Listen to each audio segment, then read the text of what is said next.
people say to me, I see piping plovers everywhere, and actually there's only less than 250 pair of piping plover in Atlantic Canada.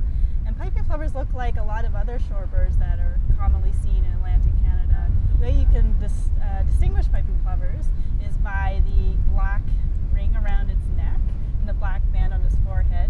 And it looks very similar to the semi-palmated plover, but they are different in the coloring. The semi-palmated plover is a lot darker than the piping plover. Piping plovers make a long migration to breed on our beaches here in Atlantic Canada.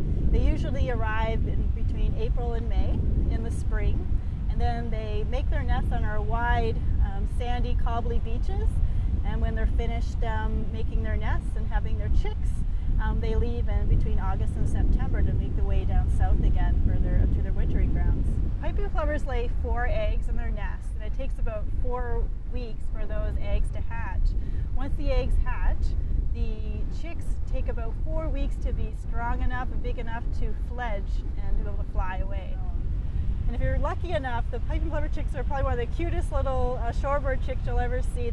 People often describe them as little cotton balls on toothpicks. They're very sweet to see on the beach, and you can imagine how vulnerable they are to humans and predators. So that's why we want to protect them by keeping our dogs on a leash and walking on the wet sand. Volunteers play a really critical role in conservation monitoring programs throughout Atlantic Canada.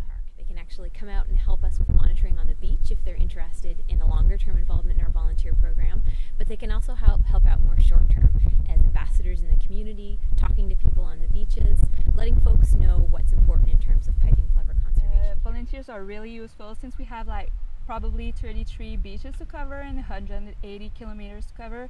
It's really useful to get adequate monitoring done, to have more teams on the field, since we're only 4 or 5 every year.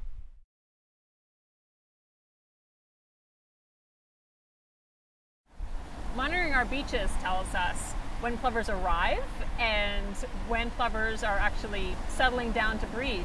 So volunteers walking the beaches and keeping a watch for plovers and keeping track of what they see and when they see is an important way to track that information.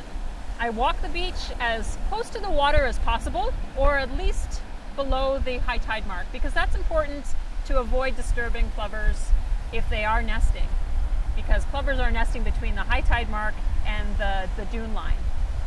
Walking the beach and watching for plovers or any kind of movement, and stopping maybe every 100 feet or so and scanning back and forth with binoculars along and up to the dune line and back down, and sometimes I even turn around and scan back too to make sure I haven't missed anything behind.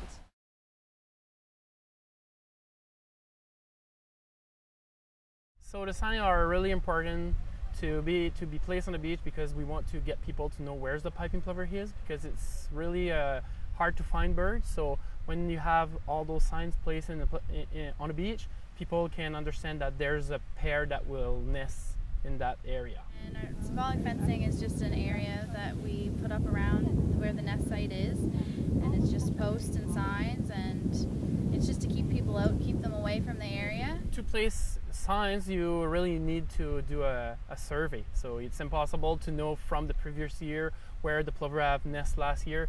They will probably get the same area, but it's possible that they will go nest in another place. So we have to do a survey with some volunteers and also staff, so to establish where the nest is. After that, we are able to place signs to get people to know where the piping plover are nesting. The best way volunteers can help is if they're out on the beaches talking with people, especially people with dogs. All our beaches, there's a lot of loose dogs on them, so if there's volunteers able to talk to people and ask them to leash their dogs while they're going by the signed areas, that's really beneficial. Just to talk to any beachgoers that are near signed areas. A lot of people aren't aware of the plovers and they're unsure what the signs are, so to talk to them and let them know that there's an endangered species nesting there, and it's important to leave them alone. And most people are great. A lot of people don't know about the plover, and so then they get to ask questions, and the volunteers, can help them, you know, in any way, what the birds are, and if they have the binoculars, you know, show them the birds, and yeah, most people are pretty good to leash their dog and stay down by the water, so volunteers can really help out in that way.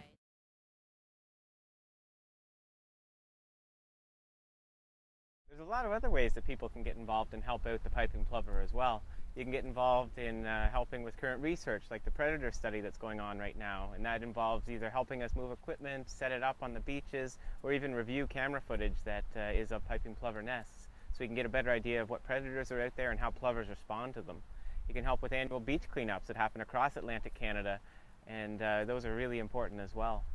The other options would be such as the Kejimkujik Seaside. We offer an opportunity to get involved and help us out by removing marram grass.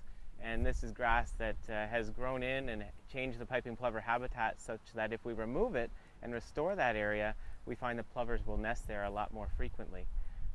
In fact, in some areas, we're not only removing it, but in some areas they're actually planting it because they need that grass to restore that area in a different way. So there's a number of different ways that you can certainly get involved and help out the piping plover.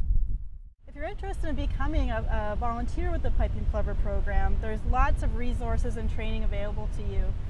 We've just developed a Piping Plover volunteer training guide. The training guide has lots of information on volunteer opportunities that are available, detailed information about piping plovers. It describes their behavior, so it helps you interpret what you're observing when you're on the beach.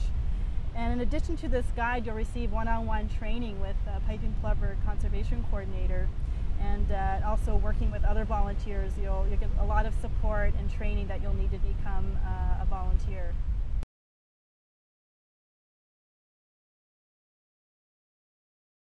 Oh, I enjoy waiting for, of course, for the nests to hatch and for that first little chick to peek out.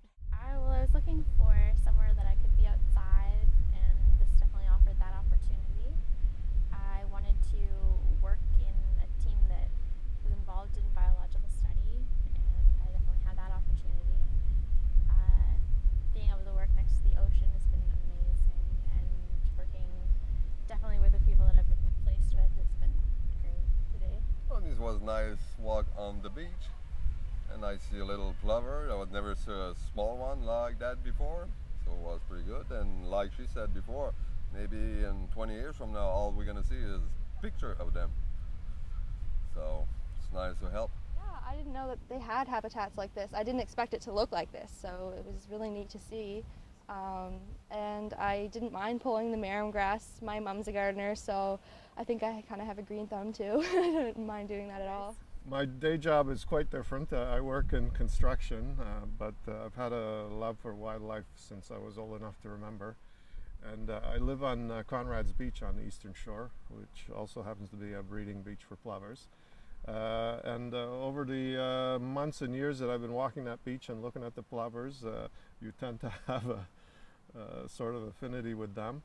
And one day I just saw a sign that said if you're interested in doing any kind of plover monitoring work, to give a phone call, and I did, and very glad I did, because it's a very satisfying work. Well, actually I'm studying in history and she's studying in yeah.